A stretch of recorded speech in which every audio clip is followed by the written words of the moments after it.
कर्म की अनिवार्यता पर, कर्म के बिना ज्ञान भी संभव नहीं है, इस बात पर यह तीसरा अध्याय चल रहा है। क्योंकि अर्जुन ने शंका पूछी, अर्जुन के मन से शंका प्रकट हुई, जब ज्ञान कर्म से श्रेष्ठ है ऐसा आप बताते हो, जायसी श्रेष्ठ, जायसी चेत श्रेष्ठ है, कर्मणस्ते कर्म से बुद्धि ज्ञान अधिक श्रेष्ठ है, ये जब आप बता रहे हो, तत्किम कर्मणि घोरे माम, तब इस घोर हिंसा के कर्म में मुझे क्यों मुझे क्यों डाल रहे हो, मुझे मेरी योजना क्यों कर रहे हो, मुझे क्यों डाल रहे हो, और इस प्रकार यह मिश्रित वाक्य बोल करके मुझे क्यों कंफ्यूज कर रहे हो, मुझे क्यों भ्रमित कर रहे हो। और इसलिए तदेकम वद निश्चित्य, एक तय करके बता दो क्या करना है, कर्म करना है कि ज्ञान करना है, यह बता दो, जो करना है वो करेंगे। वहां से फिर भगवान श्री कृष्ण ने कहा कि कर्म योगियों के लिए कर्म की निष्ठा और कर्मयोग की निष्ठा, और ज्ञानियों के लिए सांख्य की निष्ठा, ऐसा मैंने पहले ही बताया, और उसी के अनुसार ये बात मैं कह रहा हूं। लोकेस्मिन विविधा निष्ठा, दो प्रकार की निष्ठा है, दो प्रकार के लोग हैं, इसलिए दो प्रकार की निष्ठा है। लेकिन एक बात ध्यान लो कि कर्म को प्रारंभ किए बिना निष्कर्म की स्थिति नहीं प्राप्त होगी। निष्काम कर्म की, सहज कर्म की, जिस समय कर्म बंधन कारक नहीं होगा, कर्म का परिणाम आप पर नहीं लगेगा, कर्तृत्व अथवा भोक्तृत्व का भाव समाप्त हो जाएगा, मैं कर रहा हूं, मैं भोग रहा हूं का भोग नहीं होगा, और केवल कर्तव्य बोध से कर्म होता रहेगा। ऐसी जो नैष्कर्म की स्थिति है, वह नैष्कर्म की स्थिति भी अकर्म से नहीं हो सकती, बिना कर्म को प्रारंभ किए नहीं हो सकती। क्योंकि दूसरी ओर यह स्थिति है कि मनुष्य के हाथ में ही नहीं है कोई वो बिना कर्म के रहे, 24 घंटे सतत उसका कर्म चलता रहता है, नहीं कश्चित क्षणम अपि, एक क्षण भी बिना कर्म के नहीं रह सकता। इसलिए जब तुम खुद होकर के अपने आप के द्वारा उद्देश्य पूर्ण सार्थक सोद्देश्य कर्म नहीं करोगे, उत्पादक कर्म नहीं करोगे, तय करके कर्म नहीं करोगे, अपने आप को उसके साथ लगा करके कर्म नहीं करोगे, तो क्या होगा, प्रकृति तुमसे कर्म कराएगी, वह प्रकृति गुण के अनुसार तुमसे कर्म कराएगी। सत्व रजस में जो तुम्हारी स्थिति होगी उसके अनुसार कर्म होगा ही। इसलिए अच्छा है कि तुम खुद होकर के कर्म करो, खाली बैठोगे तो कोई तुम्हारा मतलब नहीं। नागालैंड में एक कार्यकर्ता के कोहिमा में पोस्टिंग की, केंद्र का शुरू में काम शुरू हुआ था, और नागालैंड की स्थिति बड़ी विकट थी, अभी भी विकट है, उस समय तो और भी ज्यादा विकट होगी। शाम को 6 बजे बाद बाहर नहीं निकल सकते, सुबह से कुछ नहीं कर सकते। माननीय एकनाथ जी को उस कार्यकर्ता ने पत्र लिखा, कार्यकर्ता का लिखा हुआ पत्र तो छापा नहीं है केंद्र ने, लेकिन एकनाथ जी ने जो उत्तर दिया, एकनाथ जी के 25,000 पत्रों में से कुछ चुनिंदा पत्र केंद्र ने एक पुस्तक के रूप में निकाले। बड़े अद्भुत पत्र है, बड़े सुंदर पत्र है, कर्मयोगी के पत्र है, कर्म का संदेश देने वाले पत्र है। उसको केंद्र अनफोल्ड्स, ये अंग्रेजी में नाम दिया था, हिंदी और मराठी में भी वो आ गया, केंद्र दर्शन इस नाम से हिंदी में, बड़ा अद्भुत है। उस एक पत्र का उत्तर वो देते, कोहिमा के कार्यकर्ता को देते। वो कार्यकर्ता आजकल कश्मीर में है, बड़े आयु अधिक हो गई, लेकिन बड़े जबरदस्त कार्यकर्ता है। कश्मीर में अनंतनाग जिले में अपना नागडंडी में आश्रम है, उस आश्रम को पूरे आतंकवाद के दौरान भी उन्होंने संभाले रखा, और आसपास के 100 गांवों में सारे लोग उनको स्वामी जी करके बुलाते हैं। उनका नाम ही विवेकानंद है, विवेकानंद रॉय, तो उस कारण से सब लोग उनको स्वामी जी करके बुलाते हैं। कश्मीरी ऐसे बोलते हैं, मूलतः बंगाली होते हुए भी कश्मीरी ऐसे बोलते हैं कि कोई नहीं कह सकता कि कश्मीर के नहीं है। और वहाँ के सारे मुसलमान भी ईद पे मस्जिद पे जाने से पहले विवेकानंद केंद्र के आश्रम पे आते हैं, विवेकानंद राव के पैर छूते हैं और बाद में मस्जिद में जाते हैं। इस प्रकार का 100 गाँवों में विवेकानंद केंद्र का वहाँ पर उन्होंने 100 से ज़्यादा गाँवों में काम किया है। मेरा सौभाग्य रहा कि मेरा उनके साथ बड़ा निकट का आत्मीय संबंध भी है, और कश्मीर भी जाना हुआ 2-3 बार, तो उस कारण से भी, और वो दिल्ली बार बार आते थे, तो उस कारण से हमारा, उन्होंने बताया कि मैंने पत्र लिखा था, नहीं तो पता नहीं चलता, उस पुस्तक में तो है नहीं। उस पत्र के उत्तर में एकनाथ जी ने उत्तर में लिखा है, और एकनाथ जी कहते हैं उस पत्र के उत्तर में एकनाथ जी ने इस श्लोक का रेफरेंस देते हुए, श्लोक तो नहीं उद्धृत किया, लेकिन उन्होंने कहा है कि काम तो 24 घंटे करना है, तभी तो जीवन व्रती है ना, जीवन में व्रत लिया है तो जीवन तो 24 घंटे का है, 24 घंटे कर्म में रत रहना, इसका व्रत लिया है। तो बोले तुम ये शिकायत कर रहे हो कि तुमको मैंने वहां भेज दिया लेकिन काम कुछ नहीं दिया, तो प्रत्येक जीवन रति को प्रशिक्षण में यही तो सिखाया जाता है। सबसे पहला काम तो उसका यही है कि अपने आप को व्यस्त रखना। जो अपने आप को व्यस्त नहीं रख सके वो व्रती कैसे हो सकता है? तो बोले तुम झाड़ू लगाते हो, एक बार उसकी जगह 2 बार झाड़ू लगाओ, विष्णु सहस्त्र नाम याद कर लो, स्वामी जी के कंप्लीट वर्ष को 25 बार पढ़ लो, चाहे जो काम करो, लेकिन अपने आप को व्यस्त रखो। संपर्क का काम नहीं है तो कोई और काम करो, लेकिन काम करो, सतत कर्म करना, अपने आप को व्यस्त रखना, ये तुम्हारा काम है। क्योंकि यदि तुम व्यस्त नहीं रहोगे तो प्रकृति तुम्हारे अंदर उल्टे सीधे विचार लाती रहेगी और तुम अपने ध्येय मार्ग से च्युत हो जाओगे। प्रकृति गुण के अनुसार आपसे कर्म करवाएगी। इसलिए अच्छा यह है कि खुद होकर के कर्म करो, कर्म में रत रहो। और इसलिए फिर भगवान श्री कृष्ण ने बताया कि ये कोई तरीका नहीं हुआ कि आप कर्मेंद्रियों का संयम कर लो, कर्मेंद्रियों से चुप हो जाओ, एक जगह बैठ जाओ और मन से सारे भोगों का चिंतन करते रहो। तो ये तो मिथ्याचार है, ये तो पाखंड है। करना क्या है? ये ज्ञानी का भी लक्षण नहीं है। बहुत बड़ा ज्ञानी हो गया, मैं ध्यान लगा रहा हूँ, 24 घंटे ध्यान लगा रहा हूँ, कोई नहीं लगा सकता है। इसलिए कर्म तो करने ही पड़ेंगे। फिर अच्छा क्या है? तो भगवान श्री कृष्ण ने बताया यस्तु इंद्रियाणि मनसा नियम्य, हमारी जो ज्ञानेन्द्रिया है उनको मन के द्वारा नियमित करके, डिसिप्लिन करके, अनुशासित करके, कर्मेंद्रियों के द्वारा कर्मयोग का आचरण करो। कर्मेंद्रिय कर्मयोगम, उसका समाचार जो करता है वह विशिष्यते, सविशिष्यते, वह विशेष श्रेष्ठ व्यक्ति होता है। यहां तक अपन ने परसों के दिन देखा था। अब इस श्लोक में 8वें श्लोक में जो इस कर्मयोग के या कर्म के अनिवार्यता का अंतिम चरण है, इसलिए इसमें संदेश है कि करना क्या है, उपदेश है। कहा गया है कि ऐसा करो। भगवत गीता में बहुत कम श्लोकों में डायरेक्ट कहा है, बाकी तो भगवत गीता में कृष्ण ने बताया ऐसा ऐसा ऐसा ऐसा है। इसलिए कुरु शब्द का प्रयोग कुछ ही श्लोकों में आया, उसमें से ये एक श्लोक है। और ज्यादातर जगह जहां कुरु शब्द का प्रयोग आया वहां युद्ध के लिए आया, युद्ध करो, उठो, खड़े हो जाओ, युद्ध करो, इसलिए युद्ध के लिए आया। यहां पर उन्होंने कर्म के लिए कुरु शब्द का प्रयोग किया और क्या कहा कि नियतम कुरु कर्मत्वम कर्म जायोध्य कर्मणः। अकर्म से कर्म में लगे रहना ठीक है, क्योंकि अकर्म में प्रकृति जन्य गुणों के अनुसार कर्म होता रहेगा। जबरदस्ती का कर्म, मजबूरी का कर्म, जो तुम्हारे हाथ में नहीं है ऐसा कर्म, इसलिए वो तुमको केवल बंधन में ही डालेगा, बंधन से मुक्त कर नहीं सकता, बंधनों को काट नहीं सकता।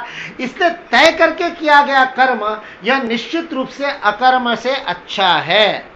अकर्मणः कर्म जायो अकर्मणः, अकर्मण से कर्म करना यह निश्चित रूप से ज्यादा अच्छा है निठल्ले बैठे रहने से। स्वामी विवेकानंद के पास एक व्यक्ति पहुंचा, दुबला पतला, बिल्कुल कायर सा, भीरू, और जाकर के स्वामी जी को कहने लगा कि मैं सन्यासी बनना चाहता हूँ। बोले तुम सन्यासी बनना चाहते हो?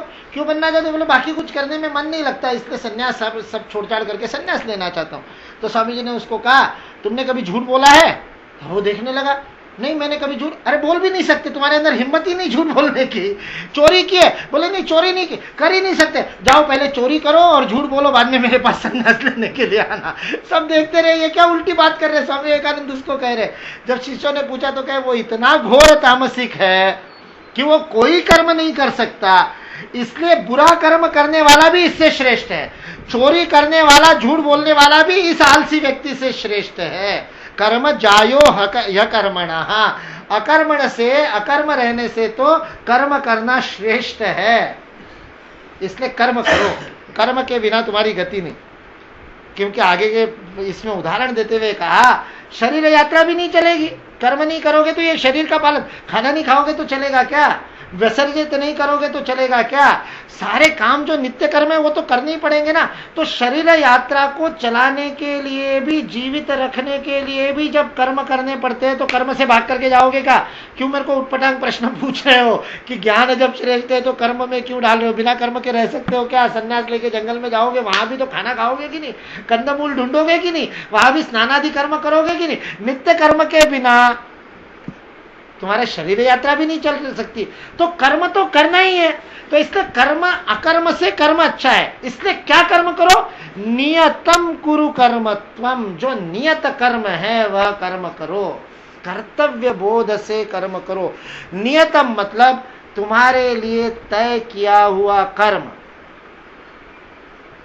एक नियतम कर्म उसको कहते हैं जो शास्त्र विहित कर्म है, शास्त्रों में दिया गया ये इतनी बातें करनी ही चाहिए तो वो करो, अपने वर्ण धर्म कुल धर्म के अनुसार ये काम करने, उसको भी नियत कर्म करते।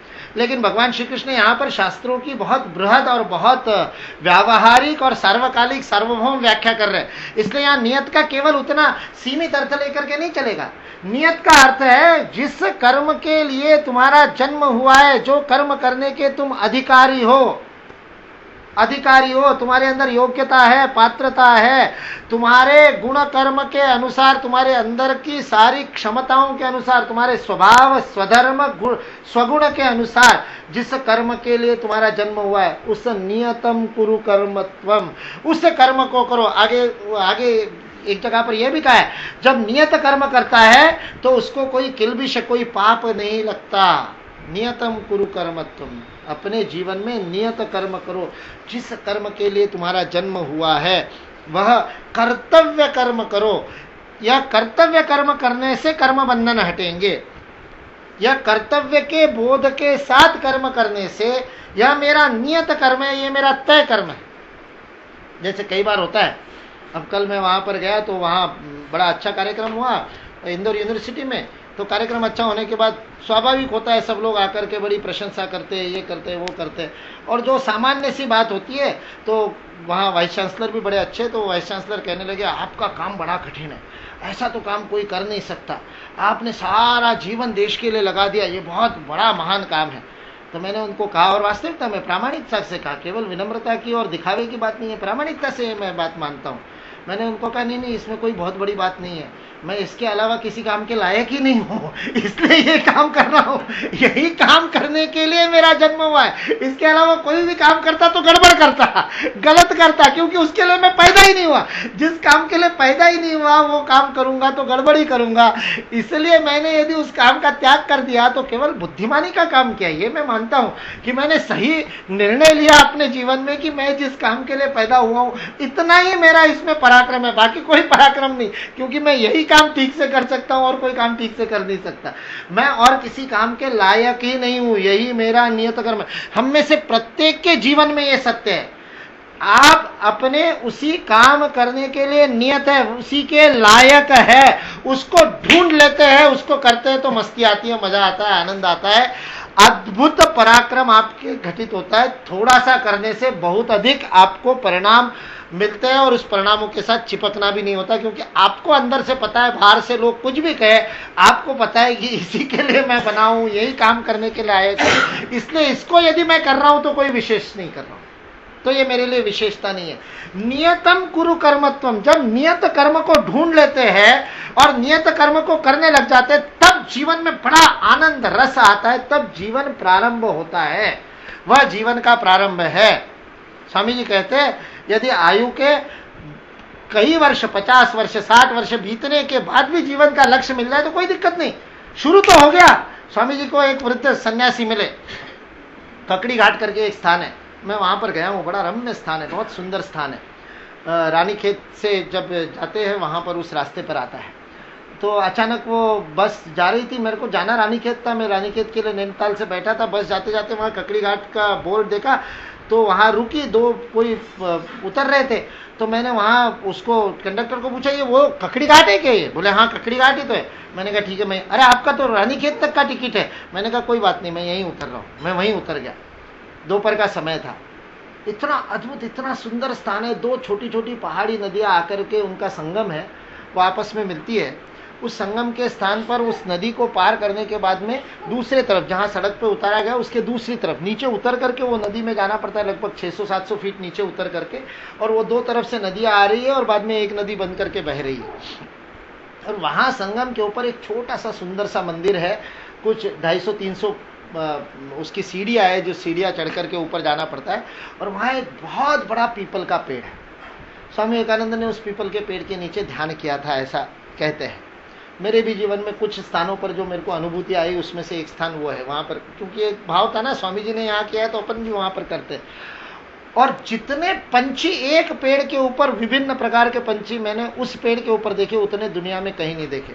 लगभग 250-300 प्रकार के अलग अलग पंछियों को मैं नोट कर पाया वहां पर बैठे बैठे। लगभग 4-5 घंटे में वहां पर बैठा। वहां पर स्वामी जी को एक वृद्ध फकीर मिला, मुसलमान फकीर। उसने स्वामी जी को वहां पर ककड़ी खिलाई थी, क्योंकि स्वामी जी पहाड़ों में घूमते घूमते, हिमालय में घूमते घूमते वो मूर्छित से हो गए। वहां पर पता नहीं कितने दिनों से भोजन मिला नहीं था, खाया नहीं था, तो शरीर में त्राण नहीं रहे, मूर्छित हो गए। तो उस समय इस मुसलमान फकीर ने उनको ककड़ी खिलाई थी, इसलिए उस स्थान का नाम ककड़ी घाट हो गया। पहले उसका नाम कोई चंडी देवी या ऐसा कुछ अलग नाम था, अब उसको ककड़ी घाट के नाम से ही जाना जाता है। स्वामी जी को ककड़ी खिलाई थी इसलिए, वो छोटा सा घाट है वहां पर। और बाद में कहते कि जब अल्मोड़ा में स्वामी जी उसके बाद वापस आए, शिकागो के सारी यात्रा के बाद, और अल्मोड़ा में उनका बहुत बड़ा भव्य स्वागत हो रहा था, और हजारों की भीड़ में लोग थे, और बग्गी में स्वामी जी बैठे हुए जा रहे थे। उस समय दूर वो मुसलमान फकीर उनको दिखाई दिया। स्वामी जी बग्गी में से उतर करके उसके पास गए और उसको उठा करके ले आए और उसको गले लगाया और कहा, ये नहीं होता तो मैं आज यहाँ पर जीवित नहीं होता, ना शिकागो जाने के लिए जीवित बचता। वो फकीर आश्चर्य से चकित रह गया। वो बोले, मैं तो आपको भूल गया था, लेकिन आपने मुझे याद रखा। उस फकीर के जीवन में परिवर्तन स्वामी विवेकानंद के एक छोटे से संदेश से हुआ था। उस फकीर को वहां पर, उसकी आयु अधिक थी, 61 वर्ष की आयु होगी, और स्वामी जी को ककड़ी खिलाने के बाद स्वामी जी के साथ वो उसने हिमालय में कुछ दूरी तक प्रवास किया।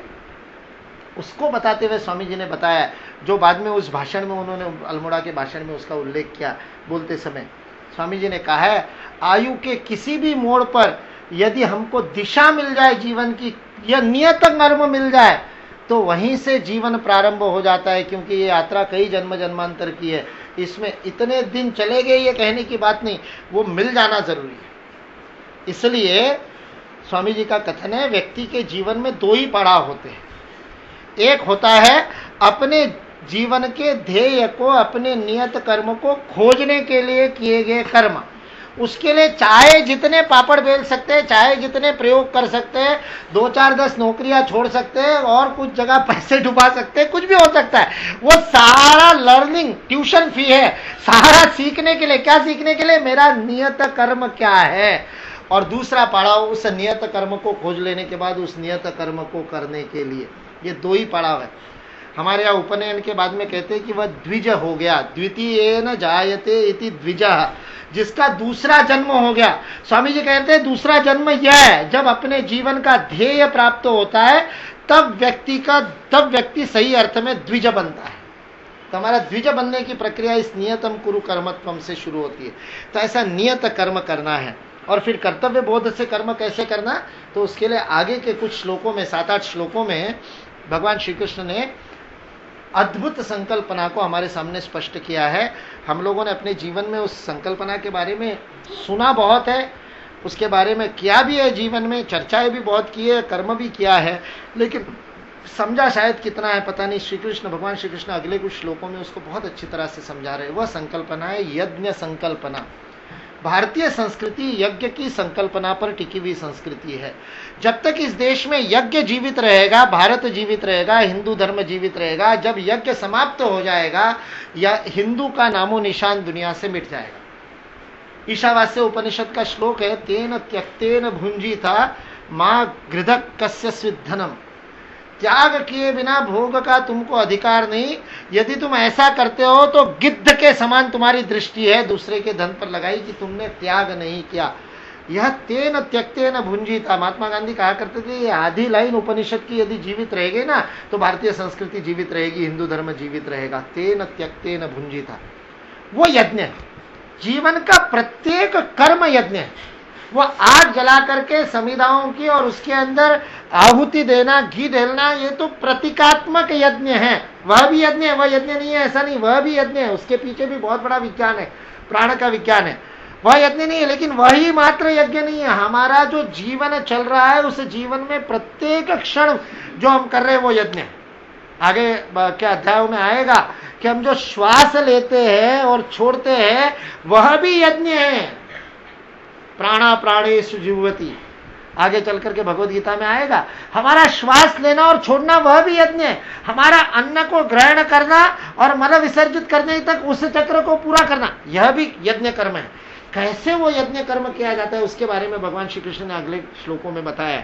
90वें श्लोक में वो कहते हैं कि यज्ञ कर्म के अलावा, यज्ञ के लिए, यज्ञार्थात, यज्ञ के लिए किए गए कर्म के अलावा अन्य कोई भी कर्म हो वह कर्म का बंधन बनाएगा, बांधेगा। केवल यज्ञ कर्म है जो कर्म के बंधन में आपको नहीं बांधता, उल्टा बंधन से मुक्त करता है। वह ऋण से उऋण होने की प्रक्रिया है यज्ञ का कर्म। उस उऋण होने की प्रक्रिया से बंधन कटते हैं। उसके अलावा किया गया कोई भी काम, यज्ञ के अलावा किया गया कोई भी काम, यज्ञ भाव के अलावा किया गया कोई भी कार्य, यह आपको बांधेगा ही, क्योंकि उसमें मैं कर रहा हूं, मैं भोग रहा हूं, यह कर्तृत्व का भोक्तृत्व का बोध है, और जहां मैं है वहां पर उसके फल को भोगना पड़ता है। इसलिए तदर्थम कर्म कौन्तेय, इसलिए उसी के हेतु से, तद अर्थम, उसी के लिए काम कर, किसके लिए? यज्ञ के लिए। हे कुंती के पुत्र, हे कौन्तेय, मुक्त संग होकर के, अनासक्त होकर के, बिना उस कर्म के साथ चिपटे यज्ञ का कर्म कर, उसका आचरण कर, जीवन में समाचर कर, उसको अपने जीवन में आचरण में ला। उसी के द्वारा कर्म के बंधन तेरे टूट सकते हैं। क्यों? तो उस यज्ञ के बारे में बताया, सह यज्ञा प्रजा सृष्टवा पुरोवाच प्रजापति। यह जो सृष्टि का सृजन हुआ है, यह सृजन यज्ञ के द्वारा ही हुआ है। प्रजापिता ब्रह्मा ने यज्ञ के द्वारा सृष्टि का सृजन करके, यज्ञ के द्वारा ही सृष्टि उत्पन्न की, और उसको उत्पन्न करके कहा, यही अनेन प्रसविष्यद्वम, इसी के द्वारा तुम्हारा जन्म हुआ है, और इसी के द्वारा एष वो स्त्विष्ट काम दुख, यही तुम्हारे लिए कामधेनु के रूप में काम करेगी। तुम्हारी जो इच्छा होगी उस इच्छा को पूर्ण करने वाला यह यज्ञ ही होगा। इस प्रकार प्रजापिता ने बताया। यह अनेक पुराणों में यह प्रजापिता के यज्ञ की कथा आती है।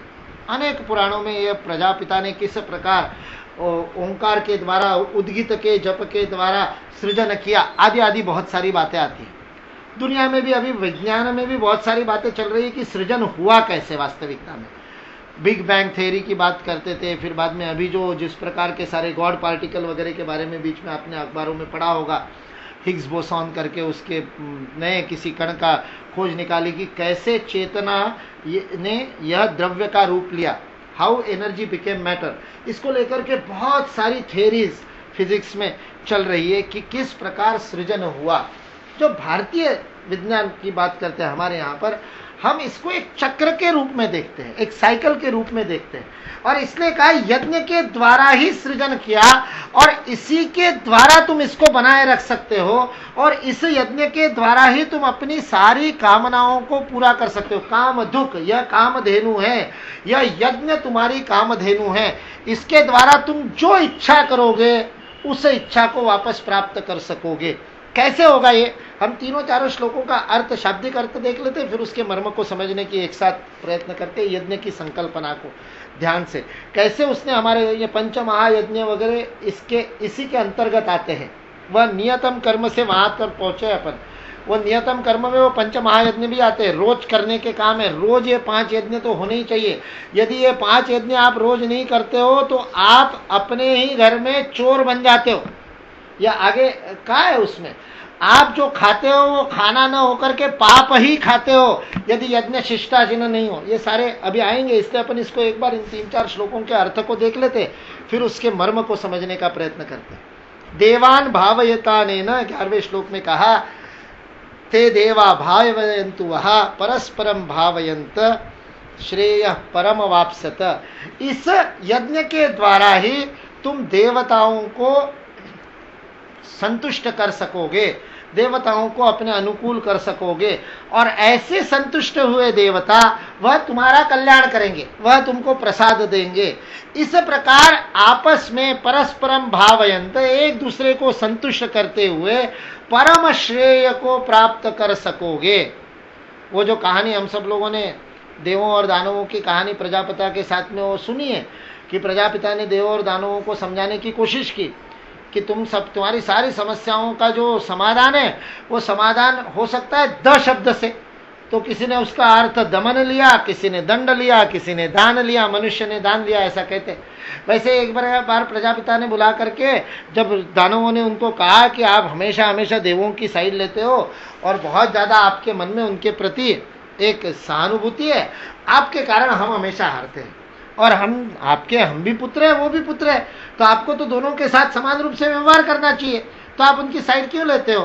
तो प्रजापिता ने कहा कि मैं अभी आज तुमको बता देता हूं। और इसलिए दोनों को बुलाया और बढ़िया दावत दी, बढ़िया खाने के लिए दिया। एक कक्ष में दानवों की व्यवस्था थी, एक कक्ष में देवों की व्यवस्था थी, बहुत सारे पकवान थे, मिठाइयाँ थी, सब कुछ था।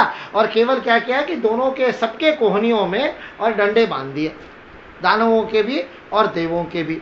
और जब जाकर के देखा तो दानवों के अंदर सब अन्न का इधर उधर बिखराव हो रहा है, खा नहीं पा रहे, क्योंकि कोहनी से मुड़ेगा नहीं तो मुंह में निवाला कैसे जाएगा। और मैं से आगे बढ़कर के दानव सोच नहीं सकता, इसलिए वो उछाल उछाल करके और मुंह में पकड़ करके खाने की कोशिश कर रहे। सारों के चेहरे वेहरे अन्न से भर गए, लेकिन मिला कुछ नहीं, मुंह में कुछ एक आध दो कण गए हो तो गए हो। और देवताओं के यहाँ पर बड़े शांति से भोजन हो रहा है। और जब जाकर के देखा, दानवों को कहा जाकर के देखो, तुम भी टेक्निक सीख लो कैसे देने।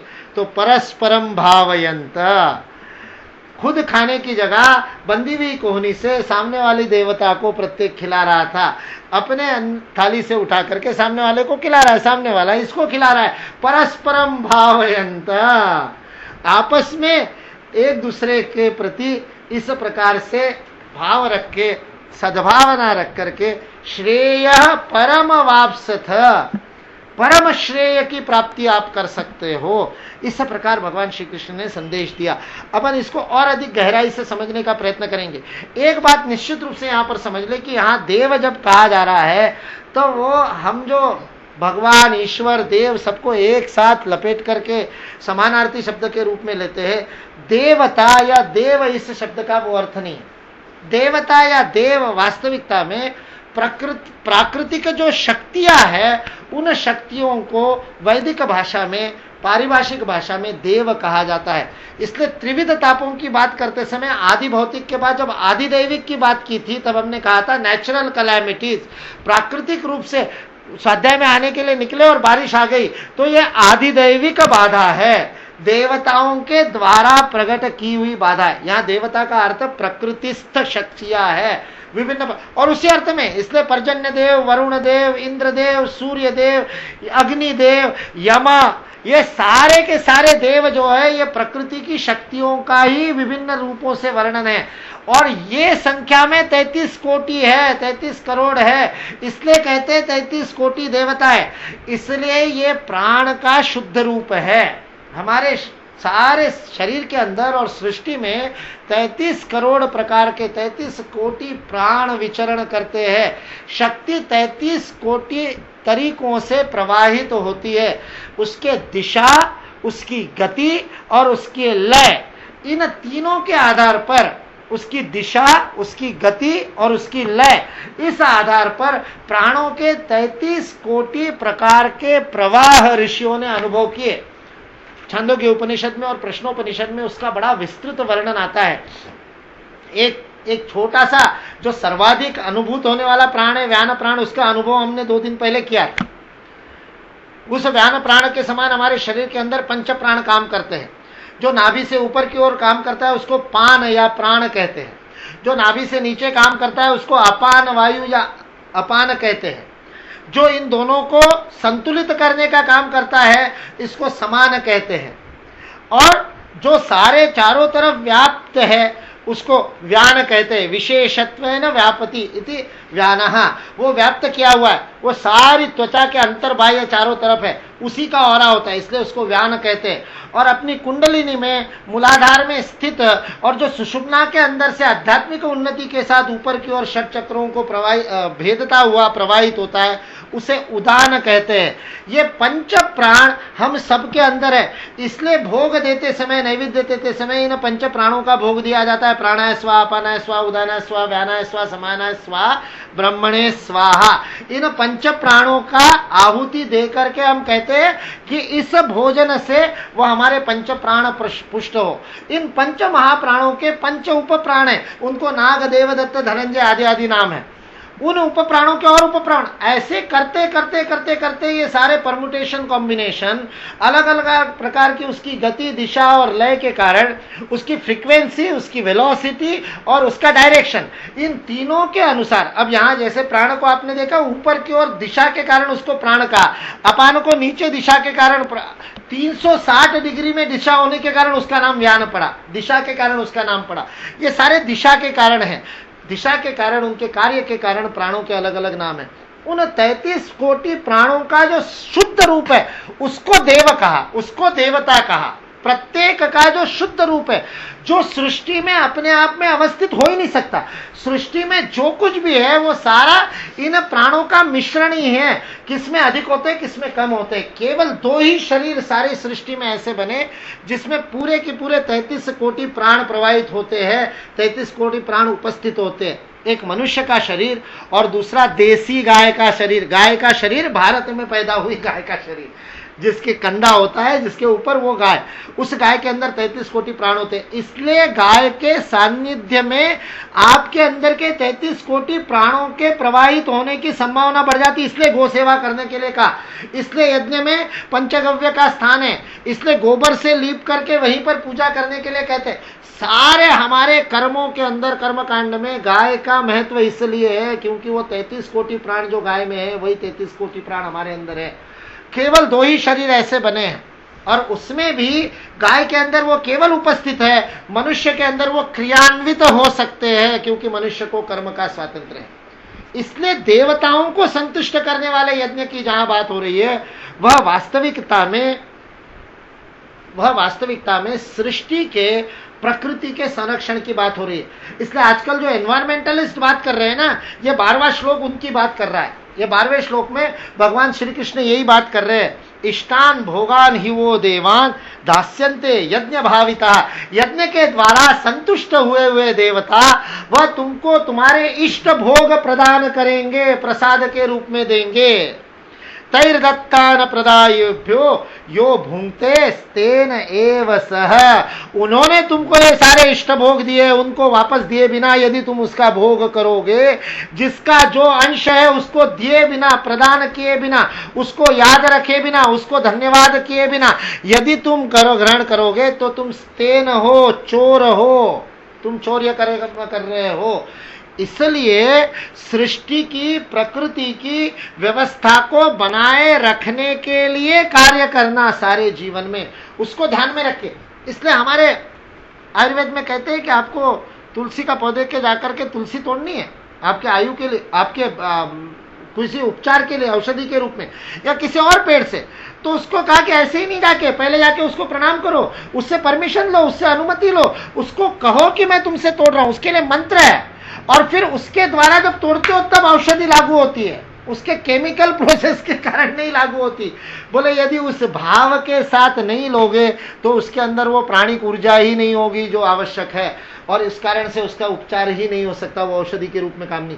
केवल औषधि के लिए नहीं, घर के लिए पेड़ काटना है, आपको फर्नीचर बनाना है उसके लिए पेड़ काटना है, मूर्ति बनानी है उसके लिए पेड़ काटना है, सबके लिए अलग अलग मंत्र है। और पेड़ कभी जड़ से नहीं काटा जाता, भारत में मनाही है। उसकी डाली काटी जा सकती है लेकिन उसके मुख्य बुंदे को नहीं काटा जा सकता। ये इस प्रकार के नियम है क्योंकि सृष्टि को हमने समझा था, जो इस प्रकृति के द्वारा प्रतित भोगों का मैं भोग कर रहा हूं, उसके बदले में यदि इसको कुछ नहीं देता हूं तो मैं चोर हूं। बहुत सिंपल सी बात है। हम अपने आप को यदि देखें, यहां अपन पूरी बात को समझ लेंगे तो आगे परिणामों को समझ लेंगे। यहां यज्ञ की ये परिभाषा है, यहां जो आया है ये यज्ञ की वास्तविक परिभाषा है।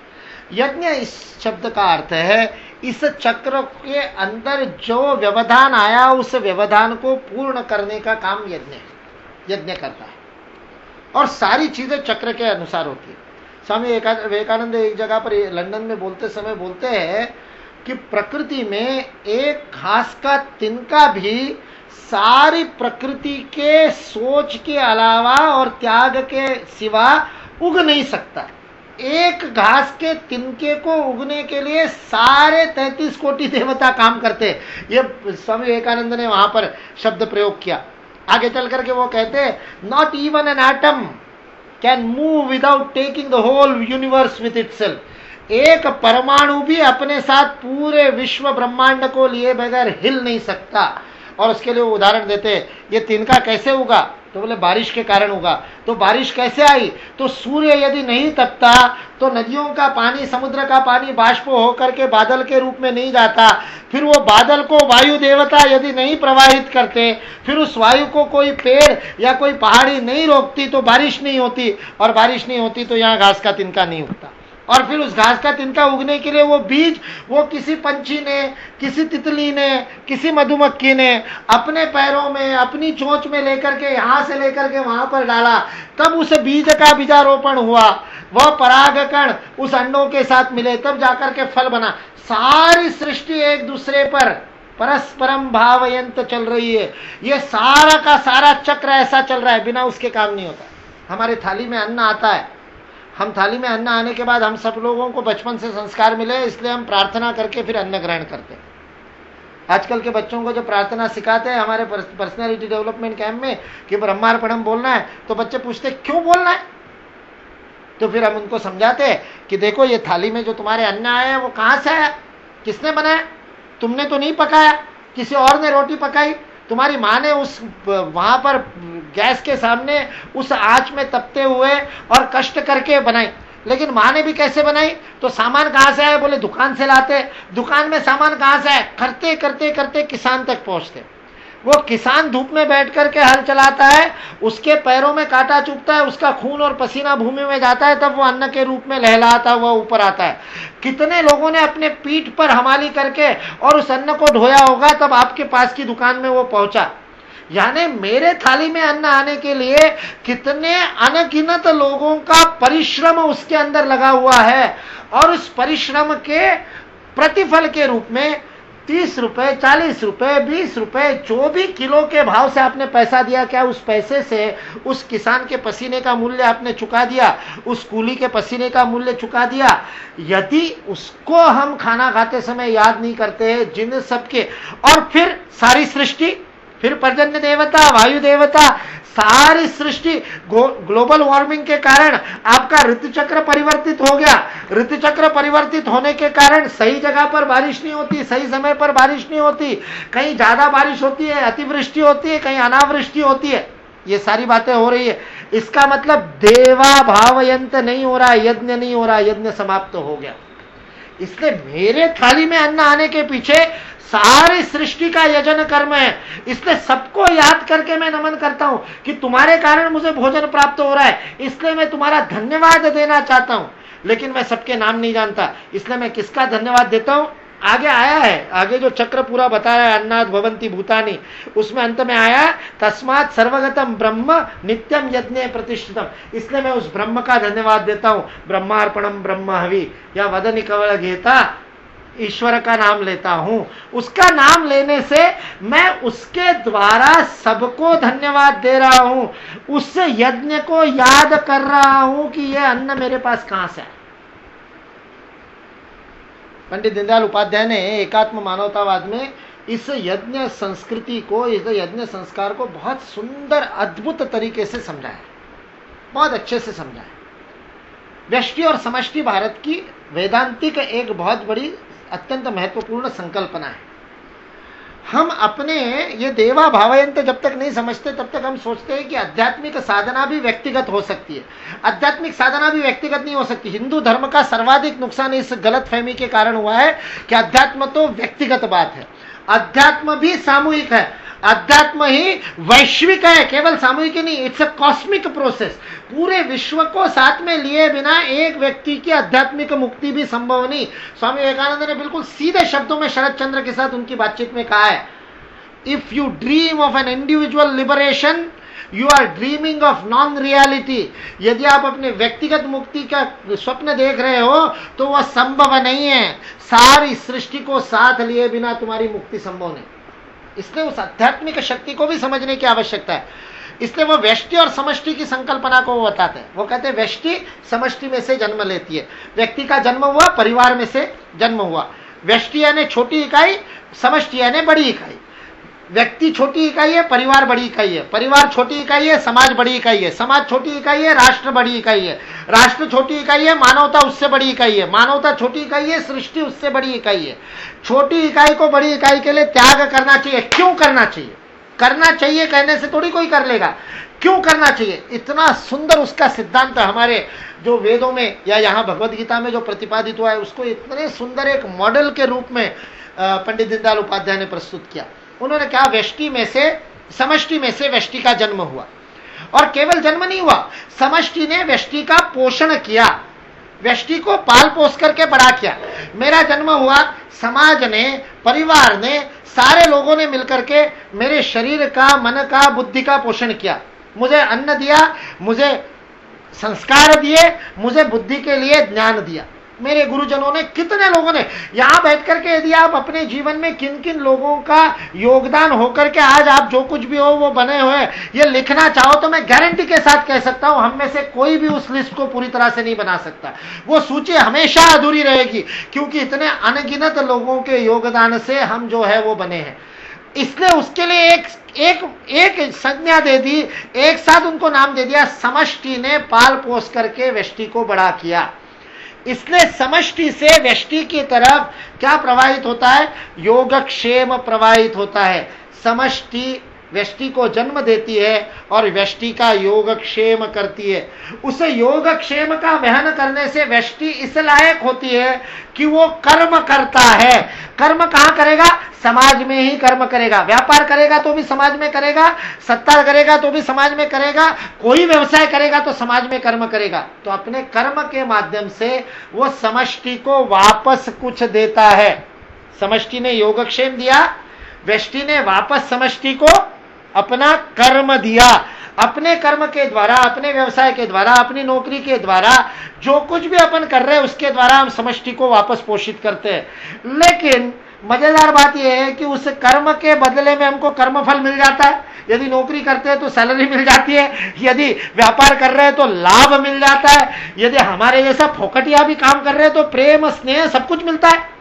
कपड़े भी तो मेरे अपने नहीं, किसके लिए भी तो किसी ने दिए ही है। तो समाज को देते तो समाज वापस देते थे, तो कर्म के लिए कर्म फल मिल जाता है। योगक्षेम के लिए कर्म के बदले में कर्म किया, लेकिन कर्म के बदले में कर्म फल मिल गया। अब पलड़ा किसका भारी हो गया? व्यष्टि का हो गया।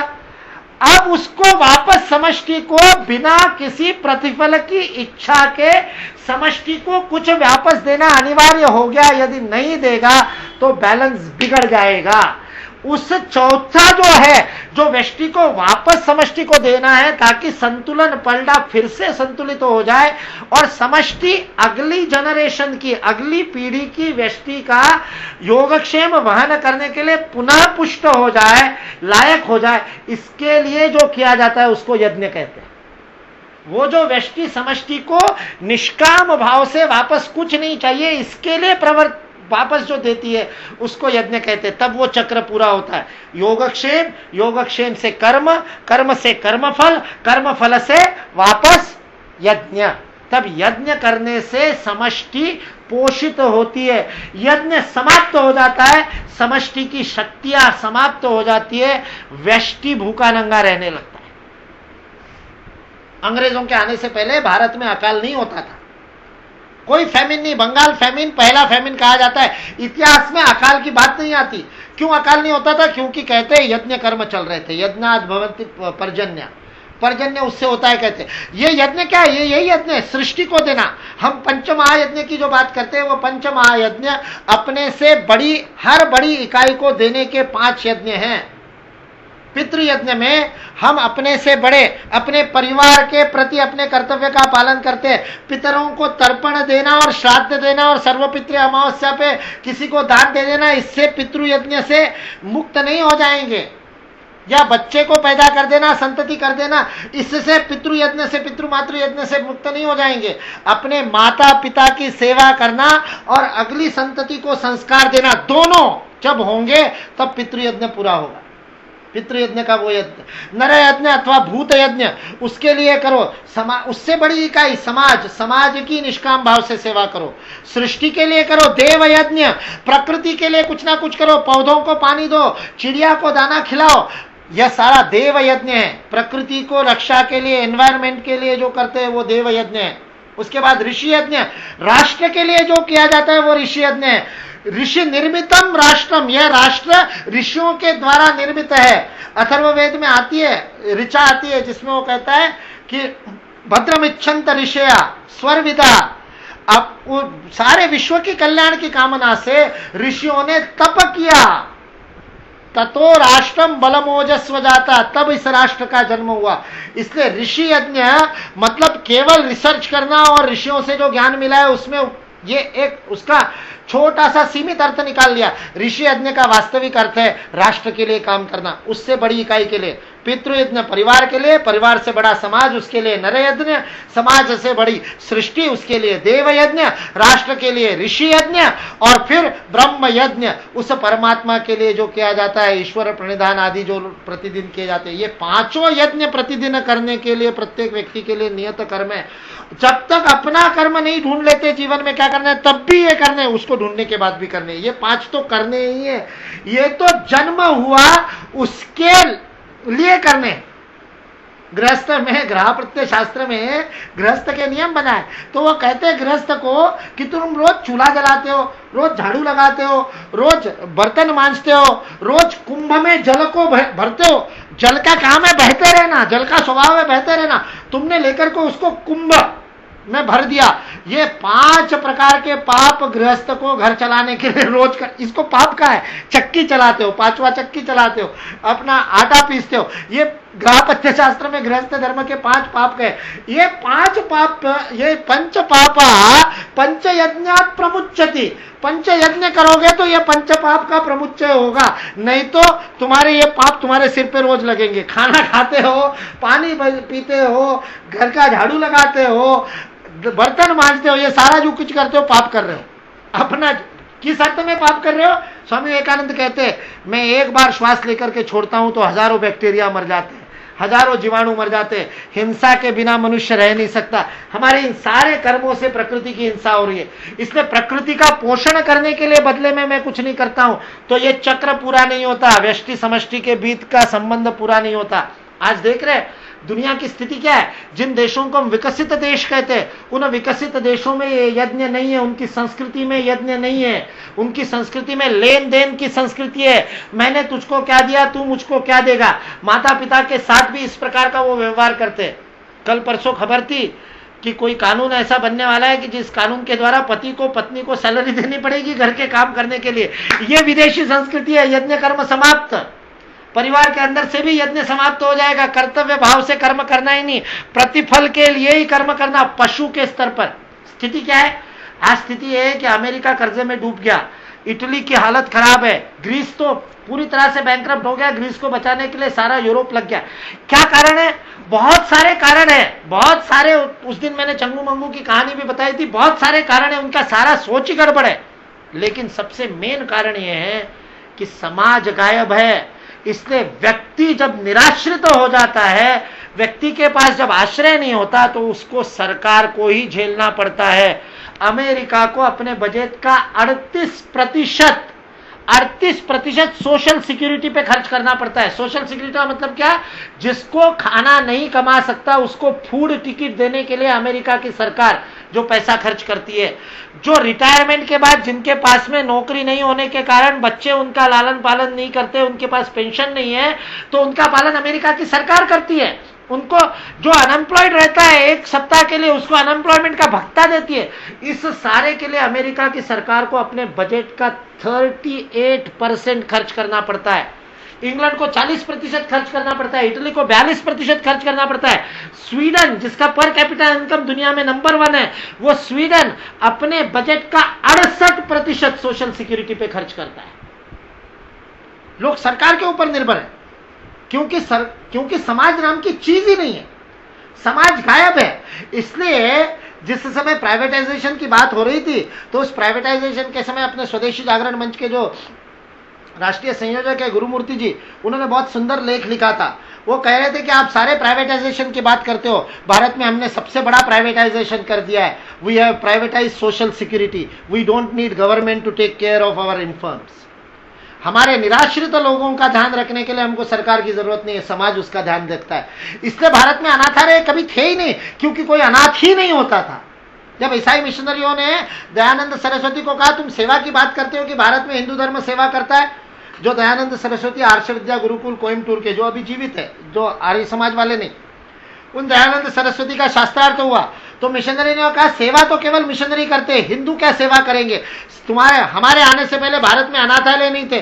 तो महर्षि दयानंद ने तुरंत जवाब दिया, स्वामी दयानंद सरस्वती ने, तुम्हारे आने से पहले अनाथ भी नहीं थे, अनाथ भी तुमने पैदा किए, इसलिए अनाथालय भी तुमको पैदा करने पड़े। हमारे देश में किसी के माता पिता मर जाते थे तो वो अनाथ नहीं होता था, उसके चाचा ताऊ मामा मौसी कोई ना कोई, और कोई नहीं हो तो पड़ोसी उसको अपने बच्चे की तरह पाल लेता था। भारत में कोई अनाथ होता ही नहीं था, तो अनाथ आश्रम किस लिए लगते?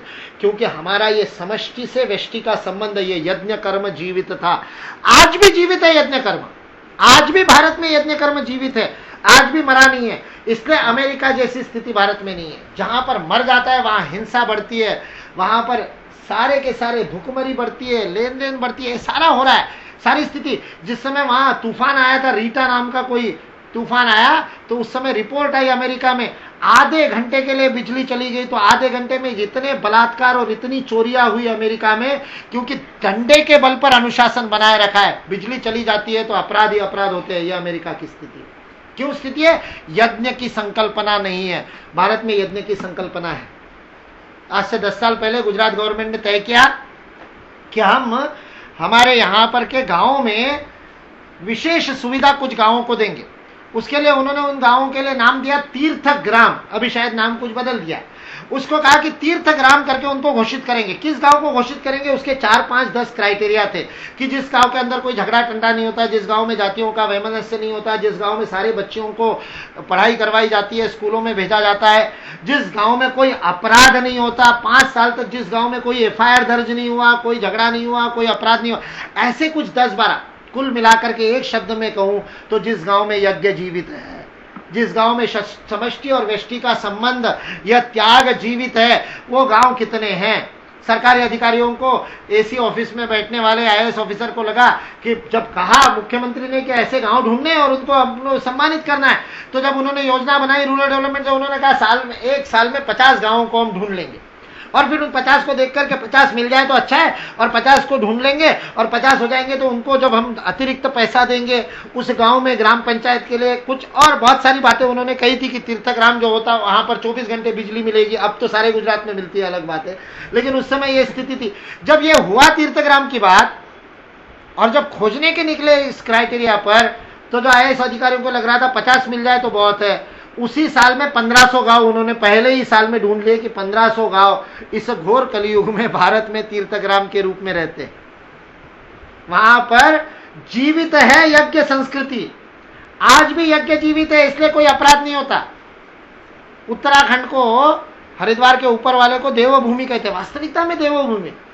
वहां के एक SP ने वहां के डायरेक्टर जनरल पुलिस को उत्तराखंड को पत्र लिखा। क्या पत्र लिखा? हमारे इस हरिद्वार रेंज के अंदर 25 ऐसे पुलिस थाने हैं जहां पर पिछले 35 सालों में कोई FIR दर्ज नहीं हुई, उन पुलिस थानों को बंद कर दिया जाए, वहां पुलिस की आवश्यकता नहीं। धर्मे नैव प्रजा सर्वा वर्तन्ति स्म परस्परम, पुलिस नहीं चाहिए। मेरा खुद का अनुभव है, नैनीताल के पास में नीचे हमने योग शिविर लगाया था। एक छोटा सा गांव था, मेरे को अभी तुरंत नाम नहीं याद है, चमोली के पास में एक गांव था। उस गांव में हमने योग शिविर लगाया। उस गांव के प्रमुख ने, मुखिया ने, जो गांव का जो पंचायत का सरपंच था, उसने हमको बड़ी मदद की और बढ़िया विवेकानंद केंद्र का शिविर लग रहा है, हमारे लिए सम्मान की बात है, ये है वो है करके उसने शिविर का सारा, दूध हमारे तरफ से फ्री, सब्जी हमारे तरफ से फ्री, सारा गांव लग गया शिविर की व्यवस्था में, ऐसा सारा हुआ। उद्घाटन के लिए नैनीताल के SP आए, वो केंद्र के परिचित थे, कार्यकर्ता थे, मित्रवत थे। तो SP ने कहा ठीक है मैं आ जाऊंगा उद्घाटन के लिए। तो हमने उनको कहा था कि ठीक है उद्घाटन के लिए आना, लेकिन अपनी सरकारी गाड़ी में मत आना और आपका वेश पहन करके मत आना। लेकिन वो कहीं पर और जगह पर मीटिंग में गए थे, तो वो भूल गए शायद इंस्ट्रक्शन को जो हमारे वहाँ के प्रोफेसर साहब ने दी थी, नैनीताल के जो संयोजक थे, और वो अपने पुलिसी रुबाब में, पुलिसी गणवेश में आ गए। सरपंच मंच पे से उठ करके चला गया, उद्घाटन के मंच पे से। SP साहब ने उद्घाटन किया और उसके बाद सरपंच ने कह दिया कि जो हमने जो सुविधा देने को कही थी वो सारी वापस लेते, आज के बाद हम इस योग शिविर का बहिष्कार करते हैं, आपको करना है कर लो। अब हम आपको, सारे देश भर में से लोग आए इसलिए भगाएंगे तो नहीं, लेकिन आज से नाता टूट गया। जब हमारे पास सूचना आई, हमने कहा ये क्या नाटक हुआ, हमारे कार्यकर्ता जाकर के मिल के आए, सरपंच टस से मस नहीं हुआ, बात मानने को तैयार नहीं। मैंने जाकर के जब सरपंच से बात की तो मुझे पता चला, उस सरपंच ने कहा आपने मेरे गाँव की नाक कटा दी, आपने मेरे गांव का नाम डुबो दिया, मेरी सरपंची को बट्टा लगा दिया, अब मैं कुछ नहीं कर सकता। मैंने कहा क्या हुआ? बोले मेरे गांव में पिछले 60 वर्ष से अधिक हो गए, एक बार भी पुलिस नहीं आया था, आपके कारण पुलिस गांव में आ गई, मेरी नाक कट गई। गांव में अपराध न होना गांव का सम्मान है। ये यज्ञ है, यज्ञ जीवित रखने का ये लक्षण है। गांव का पोषण मैं करूंगा, समष्टि का पोषण मैं करूंगा। उनको हमने समझाया, भैया वो पुलिस के रूप में नहीं आए थे, वो केंद्र के कार्यकर्ता के रूप में आए थे। बहुत समझाने के बाद वो मान गए। हम उनको लेके गए एसपी साहब के पास, एसपी साहब ने माफी मांगी गांव की, उस सरपंच के पैर छू करके माफी मांगी। आयु में बड़े थे तो इसलिए पैर छू करके माफी मांगी। उसके बाद सरपंच ने आकर के गांव में बताया वो पुलिस के रूप में नहीं आए थे, वो मिश्रा जी के रूप में आए थे और इनके मित्र के रूप में आए थे, इसलिए हमारे गांव की नाक नहीं कटी। लेकिन आप देखिए, ये धर्म की, ये यज्ञ की संकल्पना इस देश में आज भी जीवित है। मैं कोई बहुत पुरानी राम राज्य की बात नहीं बता रहा, अभी स्वतंत्र भारत की बात बता रहा हूं। आज भी इस देश में यज्ञ के द्वारा ही समाज का पोषण होता है। भारत में यज्ञ मरा नहीं, लेकिन धीरे धीरे धीरे धीरे भौतिकता के कारण, भोगेश्वर्य प्रसक्ता नाम, भोग और ऐश्वर्य के पीछे भागने के कारण हमारे परिवार में से, हमारे जीवन में से पंच महायज्ञ समाप्त हो रहे, हमारे समाज में से यज्ञ समाप्त हो रहा है और उसके कारण हम भिखमंगे मंगते होते जा रहे हैं।